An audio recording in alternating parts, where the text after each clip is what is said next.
Forget donuts. This week we're talking chocolate milk and cow encounters. Welcome to Montgomery County Now, made of something stronger. The podcast that brings you the latest news, interviews, and a glimpse into the future with Sheriff Jeff Smith. Get ready to dive into the heart of Montgomery County and discover what makes it truly special. From community updates to thought-provoking conversations, this podcast is your window into the pulse of our county.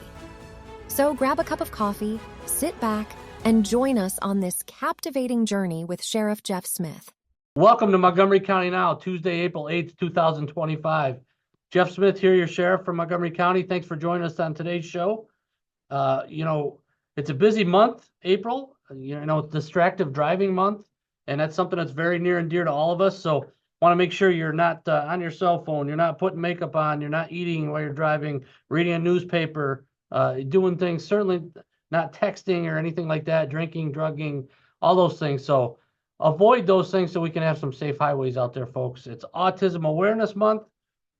We always support that program and people who are autistic. And, we started the Blue Envelope program recently to help with encounters with law enforcement. So we're super proud of that. We just recently conducted a boater safety course here at the Sheriff's Office. Lieutenant Smith and Sergeant Payne instructed approximately 35 people, which is a good full class. That's a requirement now in New York State that you have this boater certificate course if you're going to operate any type of watercraft. So that's a good thing we do for the public. We had one of our correction officers, Billy Blare, who retired after 27 years of service. We certainly thank him and for his dedicated service.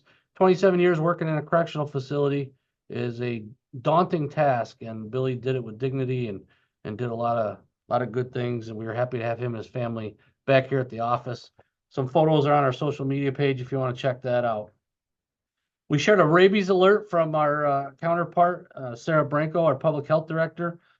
Unfortunately, there's an animal in Amsterdam in the city near Veterans Park that's wreaked some havoc. So be alert, be aware of your surroundings. If you see an animal acting strangely, certainly call Amsterdam Police and or animal control and avoid the area at all costs should you hear or see something.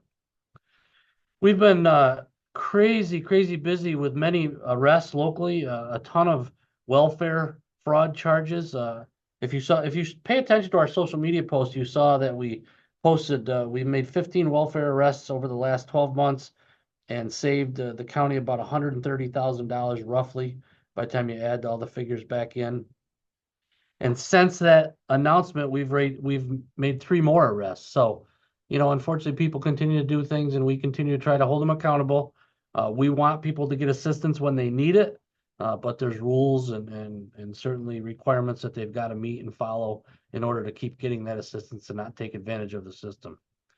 That combined with people that were in possession of weapons that shouldn't have been, and contraband in our correctional facility, and larcenies up at our retail theft stores area in the town of Amsterdam. We had a missing child, a 16-year-old female, and luckily she was recovered back safely, and we held the person accountable that she was with.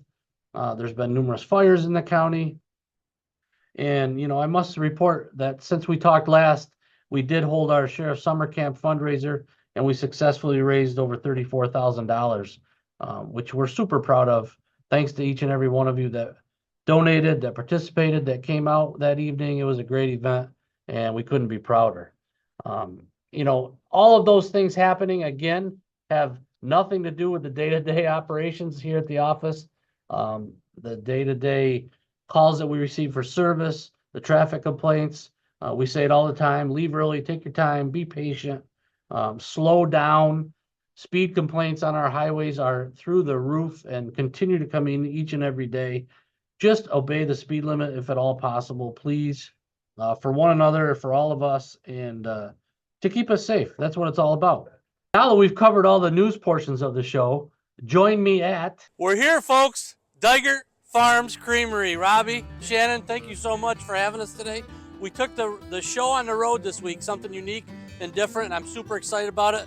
These fine, hardworking young men and women, we've got a beautiful farm right here in the Mohawk Valley, Palatine Bridge, New York, and they're going to show us the creamery and where it all begins. Now, before we go in, This is a 13th generation farm, correct? Correct. Yep. 13th generation, folks. That's incredible. Hardworking men and women right here. The salt of the earth, people that we rely on to feed our families. Most important to all of us. I know that you milk twice a day here. You make your own milk. You deliver it. I got here early. I saw you loading the vans for delivery. Your website is very informative.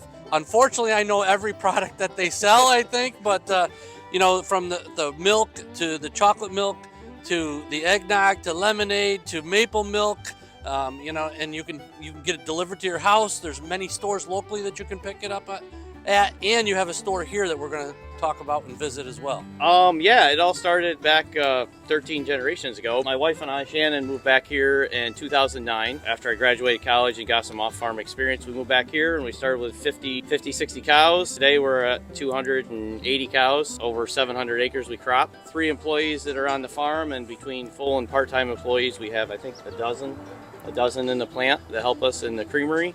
And your 4 children. And the 4 kids, yeah. Yep. 90%, if I read that correctly, 90% of the feed for your animals comes right. You grow it and manufacture we it try here. to grow as much of our forages as we can here. We just buy in a dairy concentrate grain to balance the ration for what the cows need to produce the best milk possible. So, And it is the best milk. I always say, and I told you earlier before we started the show here, when I pour a glass of your chocolate milk and I drink it, and the glass is coated when it's gone, when it's empty, I know that I'm drinking good quality stuff. Yep. You're also very community oriented, and that you support field trips. I've been here for Sunday on the farm. I've been here for trunk or treat. You know, your anniversary that you had recently. So you are our first road show. So thank you. No, we appreciate it. Thank you. All right, let's check it out. Welcome, Jeff, inside of our creamery here at Digert Farms, and we're going to start out in our raw room, and this is where it all begins, where the milk is brought in. I'll tell you, to help us through the process, because to somebody like me, you know, all I do is drink it. You know, tell us how the process works, because it's very interesting. It all starts at the farm after the the cows are all done being milked in the tank. It cooled down to temperature. I'm certified as a state lab here, so we go take a test of the milk, make sure it's antibiotic free, and have that for our records. Then we'll pump the milk into the raw tank over there. That holds about 2,000 gallons of milk. We process between 4,000 and 5,000 gallons now of milk, so we'll fill that tank 2 to 3 times during processing of the day. From there, we can separate the milk in here, which is called our separator. It spins at about 10,000 revolutions per minute. Put the milk in here, the cream will come out the top, just as in the olden days when they used to have them on the counters. And the skim milk will go into this tank that we make skim or 2% with. It takes about 8.5 gallons of milk to make 1 gallon of cream. Wow. And so this is where you separate the difference between the whole milk and the skim milk. That's the process. Right here, this little thing. That's here. amazing. Now we are over here in the pasteurized side, and this is where the second step to the bottling. We bottle the whole milk, the chocolate, the half and half, the skim, all here in this room. We have 2 fillers here. This filler right here is for our glass bottles. So something unique we do, we bottle in glass. Then this filler right here, which we just purchased, that is where we do all of our plastic, whether it's a gallon, half gallon, quarter pint. So it's a team effort here. We have several people that work together here, whether it's running the filler, putting the bottles on the line, creating milk, running it in the cooler, reeling it in. I was just going to ask you, how often do you bottle? So is it once a week roughly, or? Yes, yep. So once a week on Tuesdays, we do anywhere from 4 to 4,500 gallons. Yeah, and then you do your deliveries. That's how I got #1 chocolate 2 years ago. So. Yeah. We were #2 overall milk. Yeah. Yep. And then I think 3 years ago you were runner-up even. Number 2. Number 2, yeah. Yep. So that's like all of the creameries in New York. So you got upstate. That's got awesome. Hood, you got all the large creameries. That's something that you could be the most proud of, but I think we as Montgomery County residents can be proud of too. Like I said in the beginning of the show, you're here. You're in our backyard. You work hard. You do it here. It's produced. It's bottled. It's delivered. It's sold. All right, folks, I found my favorite thing right here, the chocolate tank. So I got to tell you, that's my favorite out of everything that you guys do, the chocolate milk. Can you tell me how it happens, or the recipe for it? How does it get to be chocolate milk? Well, it gets to be chocolate milk. 1, we add whole milk. We don't skim it down. 2, we put sugar in it, and then 3, there's a cocoa powder in it, but it's kind of a trade secret of where we get it. I could respect that. Not happy, but I could respect that. But well, let me tell you something. Whatever that secret ingredient is, or however you got that mixture, you've got it down pat, and it's gold. So thank you for what you do there. It is very popular, very, very good. Here's the stars of the show right here. This is where it all starts, the beginning. This is where everything takes place.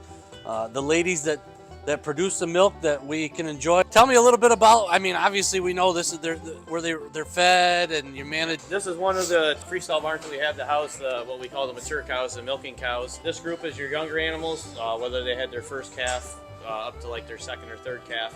And then the closer barn to the parlor where they get milked is for the older cows. Some of them have 6, 7, 8 babies. I mean, we have cows here that are 11, 12 years old. We chop up all the feed they need, balance right down to the amino acids to help get the best milk we can out of them. And they have sand beds, and they're allowed to come up, eat, and lay down, and they got free choice water. Anytime I've ever been, on a farm, or as I was telling you a little earlier, as a young kid, I worked the farm. The cows, they understand the routine, right? Yes. Yep. So they know where to go, about what time it's going to happen, and so it's always amazing. I can tell you they're friendly. This one wants to be on the show. And you said it's almost calving time, right? So you're already delivering some now, and you got more coming. Yeah, we deliver them all throughout the year. So anywhere from 20 to 35 babies a month we have here. Great stuff. Very. And most of our cows are black and white. Do you know what kind of breed that is? Holstein? Yeah, not bad. Awesome. Well, thank you very much. Thank you, ladies, for everything you do for us. Everyone in this community and nationwide appreciates you. We're going to take you into our farm store now, and we're going to show you how we've evolved over the course of the several years. So in 2015, we started out in a little wooden Amish shed at the end of the driveway here. Just a few refrigerators, self-serve. 2021, when we built the bottling plant, so we started processing milk here. We put in a smaller store. So in 2024, we had to expand our cooler. Our cooler was just too small. We couldn't store all the milk. So we built this store, which we love. Folks, we all love it, and you're going to love it. Come on in and check it out, and then make sure you stop in and see it.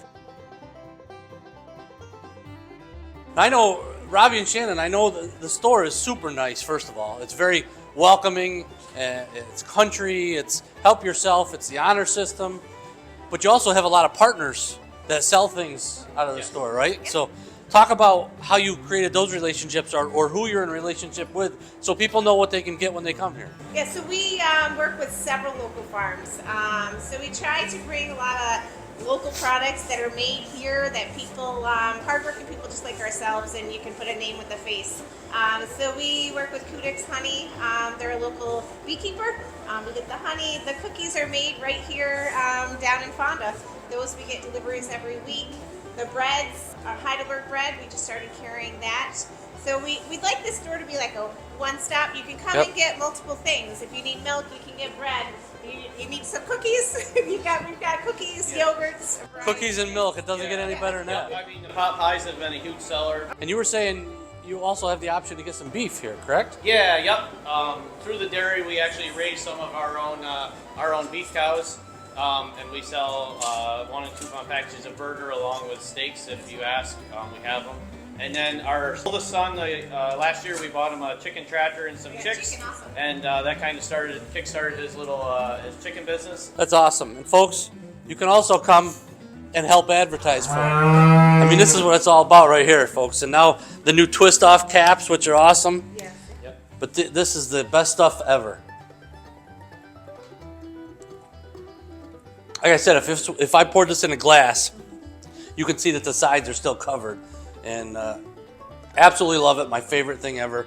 Come down to Digert Farms Creamery and check out the chocolate milk or pick it up in one of the stands or stores that they sell it locally. Support these men and women for the hard work that they do. Thank you very much for everything. Oh, thank you.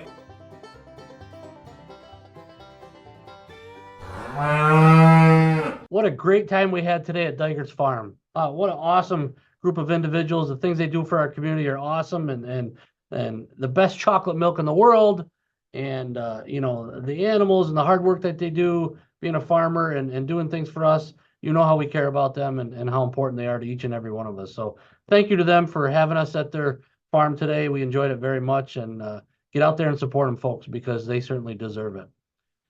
Let's talk about some events coming up here in the county. There's always things going on. As we told you last show, Easter is right around the corner.